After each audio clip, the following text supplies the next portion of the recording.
ચકલી બેસે એક બચ્ચું હતું. તેનું નામ ચંપા ચકલી. ચકલીને થયું, મારી છોકરી તો બધા સાથે વાતો કરે છે, બધા સાથે રમે છે, તો ચાલો તો એ નામ લખાઈ દઉં. તો ચંપા ચકલી અને ચકલી એ મને સ્કૂલે નામ લખાવવા ગયા. સ્કૂલે પહોંચ્યા ને આમ જોયું તો ખૂબ વાર્તા કે આમ જોયું તો ભણે છે, આમ જોયું તો રમત રમે.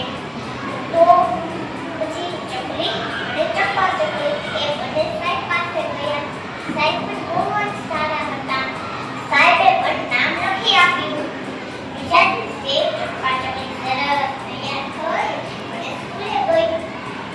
તો સ્કૂલે ગઈ ને તો બીજો એવા પાછું ગયા ને ચંપા ચકલી તો નાનું છે, નાનું છે કે એ કોણ અવાજ કરે છે. ચંપા ચકલી તો બીજા રોવા માંડી. પછી ટીચર થોડી વાર પછી પાછા ગયા ને ચંપા ચકલીને આયા બેસું નહોતું ગમતું તો તે ઉડી અને આમ વહી ગઈ. ટીચર કે એ કોણ આંખી આમ થાય છે અને ચંપા તું તો આયા હતી ત્યાં કેમ વહી ગઈ? એ જગ્યાએ બેસી દેવાનું.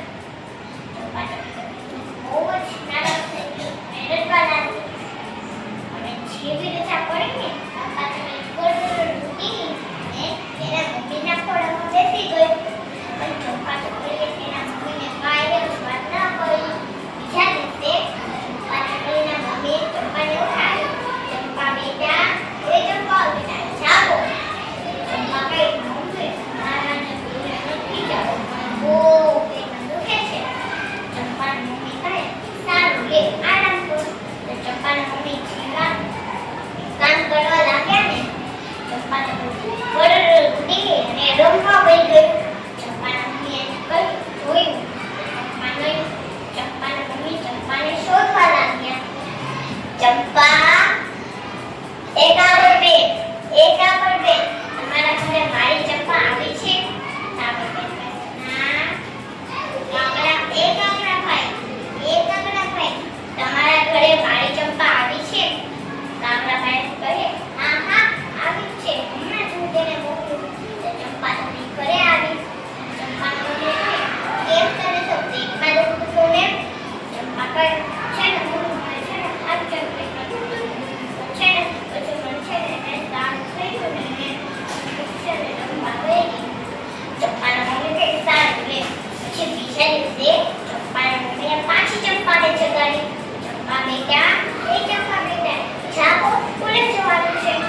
ચંપા કહે મમ્મી આજે મારી હાથ પેટમાં દુખે છે એટલે આજે હું સ્કૂલે નહીં જાઉં. ચંપાના મમ્મી કહે સારું લે આટલે.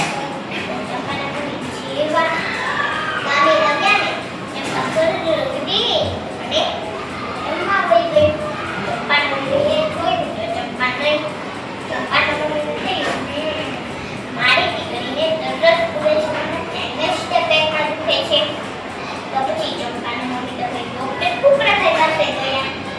ડોક્ટર કુકડાભાઈને કહ્યું કે કુકડાભાઈ મારી દીકરીને દરરોજ સ્કૂલે જવાના ટાઈમે જ તે પેટમાં દુખે છે. કુકડાભાઈ કહે તમે તમારી દીકરીને મારી પાસે લઈ આવો. તો ચંપા અને તેના મમ્મી એ બંને ડોક્ટર કુકડાભાઈ પાસે ગયા. કુકડાભાઈ તમે નાખ્યું. ચંપા તો બી ગઈ અને કહી મમ્મી મને પેટમાં નથી દુખતું, એને પેટમાં નથી દુખતું. ચંપાને કહે એમ પણ અને તો પેટમાં દુખતું તો ને તમે ઈ તો છે ને હું બોલતી હતી મારે સ્કૂલે નહોતું જાવું કે હાલો જલ્દી મોડું થાય છે સ્કૂલે હાલો. ચંપાની મમ્મી ચંપાને સરસ તૈયાર કરી દીધી અને ચંપા સ્કૂલે ગઈ. અને ચંપાએ ભણવામાં ધ્યાન રાખ્યું અને તે પરીક્ષામાં પાસ થઈ અને ખૂબ જ આગળ વધી. મારા મિત્રો અહીંયા મારી વાર્તા પૂર્ણ થઈ છે. આ વાર્તા પરથી આપણને એ શીખવા મળે છે કે આપણે શિસ્તનું પાલન કરવું જોઈએ અને કોઈને ખોટું બોલવું નહીં. જય હિન્દ, જય ભારત.